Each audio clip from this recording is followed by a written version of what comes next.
नमस्कार दोस्तों, स्वागत है आप सभी का गजब एकेडमी पर। सीटेट सितंबर 2026 बहुत ही महत्वपूर्ण क्लास आप सभी लोगों के बीच में आ चुकी है।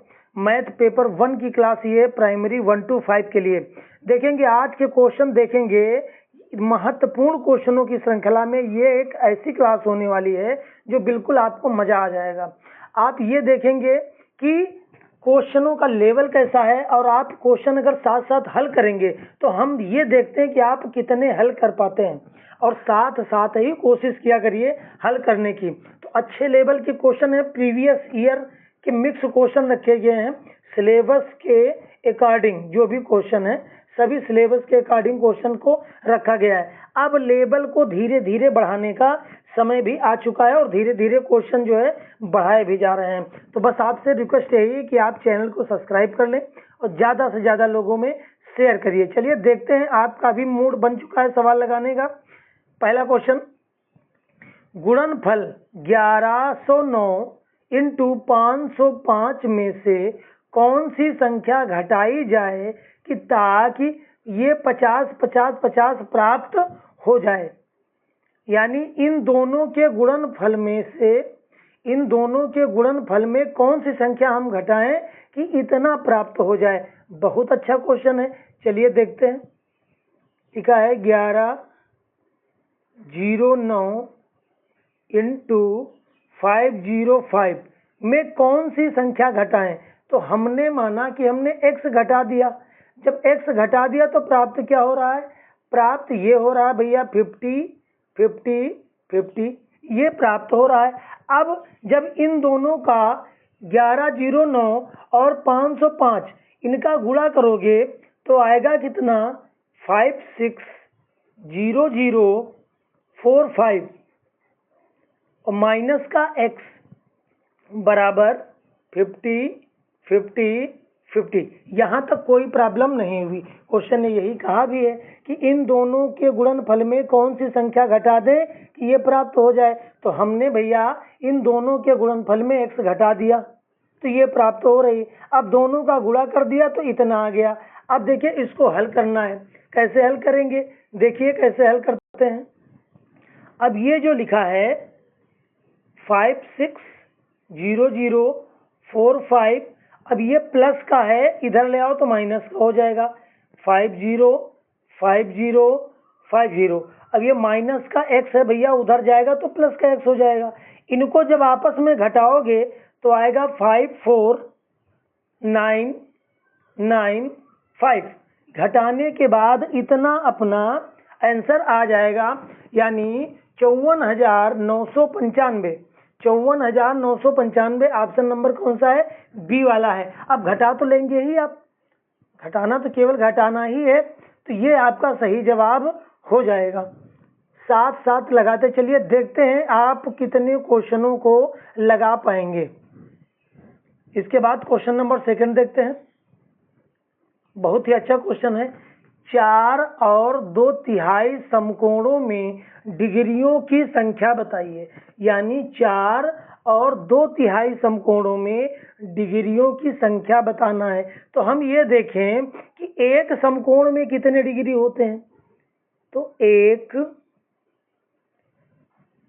समकोण बराबर होता है 90 डिग्री। एक समकोण बराबर 90 डिग्री। तो 4 समकोण में डिग्रियों की संख्या कितनी होगी, 4 समकोण में डिग्रियां कितनी होंगी। तो देखिए 4 × 90 360 डिग्री हो गया। कितना हो गया, 360 डिग्री हो गया। अब क्वेश्चन ने कहा 2/3 समकोण में डिग्रियों की संख्या। तो देखिए 2/3 और समकोण में डिग्रियों की संख्या, तो ये 2/3 लिखा भैया, ये 2/3 लिखा, ये 90 डिग्री कैंसिल कर दो। तो 3 से कैंसिल करेंगे, 3 × 9, तो 30 दूना 60 डिग्री हो गया। अब क्वेश्चन ने कहा है कि टोटल हमको बताना है, कुल डिग्रियां कितनी हो गई। तो कुल डिग्रियों की संख्या जो है कितनी हो गई भैया, तो कुल डिग्रियों की संख्या देखते हैं 360 प्लस 60, ये हो गया 420।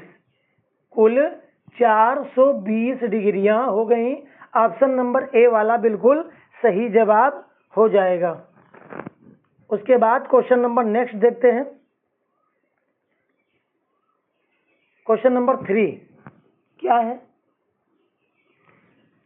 जितने भी क्वेश्चन हैं सभी प्रीवियस ईयर क्वेश्चन हैं। मजा आने वाला है बिल्कुल, क्लास में पूरी तरीके से आप बने रहिए। 35,362 में 5 के स्थानीय मान तथा उसके अंकित मान का अंतर बताना है। चलिए देखते हैं, पहले स्थानीय मान निकालते हैं। 35,362 में 5 का स्थानीय मान देखते हैं। 5 का स्थानीय मान, तो 5 का स्थानीय मान क्या होगा? 5 के आगे कितने नंबर हैं? 3, 1, 2, 3, तो 3 जीरो बढ़ा दो भैया। फिर अब अंकित मान निकालना है इसी 5 का, अंकित मान निकाल दो। अंकित मान, अंकित मान क्या होता है? अंकित मान वही संख्या होती है, अंकित मान कह दे या जातीय मान कह दे। तो अब इनका अंतर निकाल दो। अंतर कैसे आएगा? 5,000 माइनस 5 तो आएगा 4,995। ये इसका अंतर आ गया 4,995। ऑप्शन नंबर बी बिल्कुल सही जवाब हो जाएगा। तो क्लास कैसी लग रही आप कमेंट में जरूर बताते रहिए और साथ साथ हल भी करते रहिए। देखिए आप कितने क्वेश्चन अटेम्प्ट कर पा रहे हैं। इसके बाद क्वेश्चन नंबर 4 देखिए भैया क्या है? 4, 5, 6 का सबसे छोटा सारगुणज तथा 5, 6 और 9 का सबसे छोटा सारगुणज का अंतर बताना है। सबसे छोटा सारगुणज क्या होता है? एलसीएम होता है। चलिए देखिए करते हैं। देखिए 4, 5, 6 इसका जब एलसीएम निकालेंगे, एलसीएम कैसे निकालते हैं इधर देख लीजिए। 4, 5, 6 इसका जब एलसीएम निकालेंगे तो 2 से कैंसिल करेंगे, 2 दूना 4, ये तो कटेगा नहीं, ये 2 तिहाई 6 हो जाएगा। फिर ये 2 1 2, ये तो ऐसे रहेगा, ये भी ऐसे रहेगा। एक बार 5 से कटेगा भैया और एक बार 3 से कटेगा। तो ये अब एलसीएम कितना आ गया? 5 तिया 15, 15 दूनी 30 और 30 दूना कितना हो गया? 60। 30 दूना हो गया 60। तो एलसीएम कितना आ गया? एलसीएम आ गया इसका 60 आ गया। अब दूसरा वाला क्या है? 5, 6 और 9 इसका देखते हैं। 5, 6, 9 इसका जब एलसीएम निकालते हैं, एलसीएम 5, 6, 9 का कैसे निकलेगा? 5, 6, 9। देखिए अगर हम 5 से काटेंगे तो ये कटेगा, ये तो नहीं कटेगा। फिर 3 से कैंसिल करते हैं तो ये कटेगा, 3 दूनी 6, 3 तिरक्का 9। अब एक बार 2 से कटेगा ये और एक बार ये 3 से कटेगा, तो आ जाएगा 3 दूनी 6, 6 18, 18 पंचे 90। तो इसका एलसीएम कितना आ गया? 90 आ गया। एलसीएम कितना आ गया? 90 आ गया। अब अंतर पूछा है, अंतर पूछा है दोनों सार जो सबसे छोटे सारगुणज हैं उनका अंतर पूछा है। तो 60 पहला आया था और दूसरा कितना आया है? 90। कितने का अंतर है? तो ये अंतर 30 का है। कितने का अंतर है? 30 का अंतर है। तो ऑप्शन नंबर डी वाला बिल्कुल सही जवाब हो जाएगा। इसके बाद क्वेश्चन नंबर नेक्स्ट देखते हैं। Question number 5 very very most important question, बहुत ही अच्छा क्वेश्चन है। देखिएगा कैसे लिखा है। अब इसको पढ़ना कैसे है? इकाई, दहाई, सैकड़ा, हजार, 10,000, 19,000, 9। देखिए इसको 11 से भाग करना है तथा 9,090 को 11 से प्राप्त शेष फलों का गुणनफल करना है। यानी 11 का भाग पहले इसमें करिए, फिर देखिए कितना शेष फल आया, फिर 11 का भाग इसमें करिए, फिर देखिए शेषफल कितना आया और दोनों के शेषफलों का गुणा करना है, बस इतना सवाल है। चलिए 11 का भाग करेंगे, करते हैं। 11 इक्के 11 कितने बचे? 19 में 11 गए तो भैया 8 हो गए, क्योंकि ये घटाया जाता है। एक जीरो उतार लिया। अब 11 अट्ठे 88 ज़्यादा हो जाएगा तो 11 सत्ते 77 हो गया। अब 80 में 77 माइनस करेंगे तो 3 बचेंगे, एक जीरो फिर उतार लिया। अब कितनी बार जाएगा? 11 दूना 22 बार ही जाएगा, तो 30 में 22 जाएंगे तो भैया 8 बचेगा। अब 9 बचा है तो 9 उतार लिया। अब 11 9 99 ज़्यादा हो गया तो 11 अट्ठे 88, तो 11 अट्ठे 88 और शेष कितना बचा? 1। इसमें शेष कितना बचा? शेष इसमें बचा 1। अब आ जाइए दूसरे सवाल पे। दूसरा कह रहा है 11 का भाग इसमें करना है 9090 में, करते हैं। तो 11 अट्ठे 88 और 2 90 घटाने के बाद फिर 9 उतार दिया। 11 दूना 22 हो गया, उसके बाद घटाने पे 29 में 22 गया तो 7 बचा और ये जीरो। तो 11 छक्का 66, 11 सत्ते 77 ज़्यादा हो जाएगा, तो 11 छक्का 66, तो शेष कितना बचा? 4। शेष कितना बचा? 4। अब करना क्या है? गुणनफल। गुणनफल दोनों शेष फलों का गुणनफल करना है। तो पहले का शेषफल 4 आया था, दूसरे का पहले का शेषफल 1 आया और दूसरे का 4 आया, तो दोनों का गुणा करेंगे तो 4 इक्के कितना हो जाएगा? 4 हो जाएगा। तो ऑप्शन नंबर डी हमारा बिल्कुल सही जवाब हो जाएगा। ऑप्शन नंबर डी बिल्कुल सही जवाब हो जाएगा। उसके बाद क्वेश्चन नंबर 6। क्वेश्चन नंबर 6 देखते हैं क्या है। क्वेश्चन ने कहा 4 अंकों वाली सबसे बड़ी संख्या और 3 अंकों वाली सबसे छोटी संख्या का योगफल बताइए। चलिए देखते हैं। तो 4 अंकों की सबसे बड़ी संख्या देखते हैं क्या है। 4 अंकों की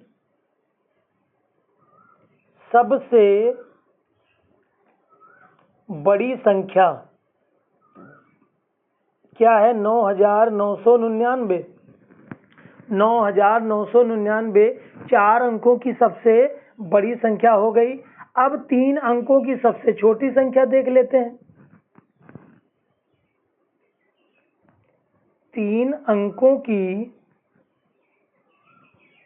सबसे छोटी संख्या, 3 अंकों की सबसे छोटी संख्या क्या होगी? 100 होगी। इकाई दहाई सैकड़ा, इकाई दहाई सैकड़ा हजार, तो 3 अंकों की सबसे छोटी संख्या कितनी हो गई? 100 हो गई। क्वेश्चन ने कहा है कि इनका योगफल बताना है। योगफल बता देते हैं। योगफल कैसे बताएंगे? देखिए 9999 में 100 को जोड़ दिया जाएगा तो कितना आएगा? देखिए 9 में 0 जुड़ेगा तो 9 आएगा, फिर 9 में 0 जुड़ेगा भैया तो 9 आएगा, फिर इस 9 में 1 जुड़ेगा तो 9 1 10 हो जाएगा, 10 का 0 हो जाएगा, फिर 9 और 1 हासिल 10, ये पूरा 10 हो जाएगा। कितना हो जाएगा? ये इधर साफ साफ लिख रहे हैं भैया, ये हो जाएगा। क्या हो गया? इकाई दहाई सैकड़ा हजार 10,000, तो 10,099 हमारा सही जवाब हो जाएगा। 10,099 ऑप्शन नंबर बी बिल्कुल सही हो जाएगा। 10,099। इसके बाद क्वेश्चन नंबर 7 देखते हैं क्या है। क्वेश्चन लिखा है 3 सही 1/3 में कितने 1/6 हैं? कितने 1/6 हैं? तो 3 सही 1/3 का मतलब 3 तरह का 9, एक 10/3, यानी 10/3 में कितने 1/3 है? तो ये बटे में रहेगा, तो 10/3 ऐसे ही लिखा रहेगा। अब देखो ये भाग में है, इसको भैया जब गुणे में ले जाएंगे तो संख्या पलट जाएगी, ऊपर की नीचे और नीचे की ऊपर। तो 3 दूना 6 और 10 दूना 20, 1/6 जो है कितने हैं 20। ऑप्शन नंबर सी हमारा सही जवाब हो जाएगा। उसके बाद क्वेश्चन नंबर नेक्स्ट देखते हैं, क्वेश्चन नंबर 8। क्वेश्चन नंबर 8 क्या कह रहा है, एक आयत और एक वर्ग के परिमाप बराबर हैं। यानी क्वेश्चन ने कहा है कि जो है आयत का परिमाप बराबर वर्ग का परिमाप, यानी आयत का परिमाप और वर्ग के परिमाप दोनों बराबर हैं। वर्ग का परिमाप 96 सेंटीमीटर है और आयत की चौड़ाई वर्ग की भुजा से 4 सेंटीमीटर कम है, 4 सेंटीमीटर कम है, तब आयत के क्षेत्रफल का दुगना किसके बराबर होगा। बहुत ही महत्वपूर्ण सवाल है और बहुत ही अच्छे से समझ में भी आपको आएगा। आइए देखते हैं क्वेश्चन। वर्ग का परिमाप 96 सेंटीमीटर है, तो वर्ग का जो परिमाप है वो होता क्या है, चलिए देखिए। वर्ग का परिमाप होता है 4 इंटू भुजा, वर्ग का परिमाप। और वर्ग का परिमाप दिया कितना है, वर्ग का परिमाप दिया है 96। अब जब हम 4 से कैंसिल करेंगे तो 4 दूना 8 और 4 चक्कू 16, यानी भुजा हमारी कितनी आ गई, भुजा आ गई 24 सेंटीमीटर। भुजा 24 सेंटीमीटर जब आ गई, अब सवाल ने क्या कहा है कि आयत की चौड़ाई वर्ग की भुजा से 4 सेंटीमीटर कम है। तो वर्ग की भुजा कितनी है 24, तो चौड़ाई जो है वो 4 सेंटीमीटर कम है। तो ये जो चौड़ाई है ये कितनी हो जाएगी, ये 4 कम हो जाएगी। तो जब ये 4 कम हो जाएगी तो कितनी हो जाएगी, 20 हो जाएगी। कितनी हो गई, 20 हो गई। अब उसके बाद आयत का परिमाप निकाल लेते हैं। क्या है आयत का परिमाप, देखिएगा, क्योंकि आयत का परिमाप और वर्ग का परिमाप आपस में बराबर है। आयत का परिमाप, आयत का परिमाप क्या होता है, 2 लंबाई प्लस चौड़ाई, 2 लंबाई प्लस चौड़ाई। तो देखिए यहाँ लिखते हैं 2 लंबाई कितनी है नहीं पता, चौड़ाई कितनी है 20 और बराबर ये 96। अब कैंसिल कर दीजिए, 2 से काटेंगे तो 2 चौके 8 और 2 8 16, 2 8 कितना हो गया 16 हो गया। अब देखिए लंबाई बराबर ये 48 और प्लस का 20 भैया उधर जाएगा तो -20। तो 48 में 20 माइनस करोगे तो कितना बचेगा, 28 बचेगा। कितना बचेगा, 28 बचेगा। अब सवाल ने ये कहा है कि आयत के क्षेत्रफल का दुगना किसके बराबर होगा। तो देखिए हमको लंबाई पता है और ये चौड़ाई पता है, तो आयत का क्षेत्रफल आसानी से निकाल सकते हैं, बिल्कुल निकाल सकते हैं। कैसे निकालेंगे देखते हैं। यहाँ लिखते हैं भैया आयत का क्षेत्रफल, आयत का क्षेत्रफल क्या होता है, लंबाई इंटू चौड़ाई, लेकिन कहा है इसका दुगना कितना होगा तो दुगना कर दिया। अब 2 ब्रैकेट लंबाई कितनी है 28 इंटू चौड़ाई कितनी है 20, तो 28 दूनी 56, यानी 560 इंटू 2। अब गुणा करवा दो, तो 560 इंटू 2 का गुणा करवाएंगे तो 1120 आपका वर्ग सेंटीमीटर आंसर आ जाएगा 1120। ऑप्शन नंबर सी वाला बिल्कुल सही जवाब होगा। बहुत अच्छा क्वेश्चन है, अच्छे लेवल का क्वेश्चन है और समझ में भी आ गया होगा, केवल आपको बस सूत्र याद रखने हैं। इसके बाद क्वेश्चन नंबर 9 देखते हैं क्या है।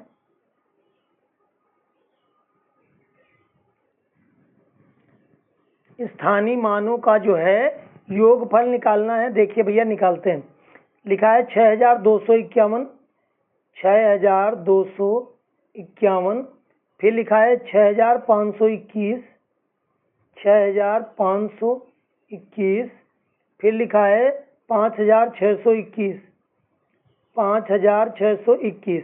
इसमें जो है 5 के स्थानीय मानों का योग बताना है। तो देखिए 5 का स्थानीय मान क्या बनेगा। अब इस 5 का स्थानीय मान क्या बनेगा। 5 का स्थानीय मान, ये 5 के आगे एक संख्या है तो ये 50 आ जाएगा। 5 का स्थानीय मान, स्थानीय मान। अब देखिए इसमें जब 5 का स्थानीय मान निकालेंगे तो ये 5 और आगे 2 संख्याएं हैं तो 2 जीरो। इसमें जब 5 का स्थानीय मान निकालेंगे तो 3 संख्याएं हैं भैया, तो 3 जीरो। अब योग निकाल दो सभी का। सभी का जब योग निकालेंगे तो 50 पहले का आया, दूसरे का 500 और तीसरे का 5000। तो इनको जोड़ने पर आ जाएगा 5550, 5550, 5550। ऑप्शन नंबर सी बिल्कुल सही जवाब हो जाएगा। स्थानीय मान में जिसका स्थानीय मान निकालना होता है वो लिखते हैं, उसके आगे जितने नंबर होते हैं उतने शून्य बढ़ा देते हैं, बस वही स्थानीय मान हो जाता है। कि 5 इतने स्थान पर है, यहाँ पर 5 इतने स्थान पर है, दहाई के स्थान पर है। यहाँ पर 5 जो है इकाई दहाई सैकड़े के स्थान पर है। यहाँ 5 जो है इकाई दहाई सैकड़ा हजार के स्थान पे है। इसके बाद क्वेश्चन नंबर 10 देखते हैं। Question number 10। अब क्वेश्चन नंबर 10 को कैसे हल करेंगे। क्वेश्चन नंबर ये कह रहा है इतने से भाग देने पर प्राप्त भागफल व शेषफल का योग बताओ। चलिए 11, 11, 0, 111। अब इसका जब भाग करेंगे तो 11 इक्के 11 आएगा, घटाने पे कुछ नहीं बचेगा, जीरो उतारेंगे। अब जीरो में तो जाएगा नहीं तो एक जीरो उतार लेंगे और 1 उतारेंगे। अब 11 का भाग 1 में भी नहीं जाएगा तो फिर एक जीरो उतारना पड़ेगा, तो यहाँ 11 हो गया। तो 11 अब जाएगा कितनी बार, 11 इक्के 11, 11 इक्के 11, एक बार गया। जब एक बार गया तो घटाएंगे फिर ये बचा। अब ये 1 आ गया। अब जब 1 आ गया तो ये तो जाएगा नहीं, तो एक जीरो बढ़ा लेंगे, लेकिन हमें दशमलव निकालना नहीं, तो हमारा शेष कितना आ जाएगा, यही शेष आ जाएगा। अब ये शेष है और ये क्या है, ये भागफल, भागफल। अब इन दोनों का योग निकालना है, तो चलिए निकालते हैं योग। 1 0 0 1 0 प्लस 1। अब इसको कैसे जोड़ेंगे, जीरो में 1 जोड़ेंगे तो भैया 1 ही आएगा और बाकी ये 1 अपने आप ऐसे रहेगा, और उसके बाद ये 2 जीरो और ये 1। ये आपका जो है ये आपका सही जवाब हो जाएगा। ऑप्शन नंबर देखते हैं जरा कौन सा है, 1 0 0 1 1। ऑप्शन नंबर डी बिल्कुल मैच कर रहा है। तो ये दोस्तों 10 सवाल थे। पूरी कोशिश की है कि आपको समझ में आ जाए। कुछ क्वेश्चनों में थोड़ा मेंसुरेशन वालों में डीप जाना पड़ता है। बाकी क्लास कैसी लगी आप कमेंट में जरूर बताइएगा, और ज़्यादा से ज़्यादा लोगों में शेयर करिए, सपोर्ट करिए, सब्सक्राइब कर लीजिए। और मिलते हैं अगली क्लास में, इससे अच्छी क्लास में, और कोशिश करेंगे कि अच्छे लेवल के क्वेश्चनों के साथ मुलाकात हो। तब तक के लिए खुश रहिए, मस्त रहिए। नमस्कार।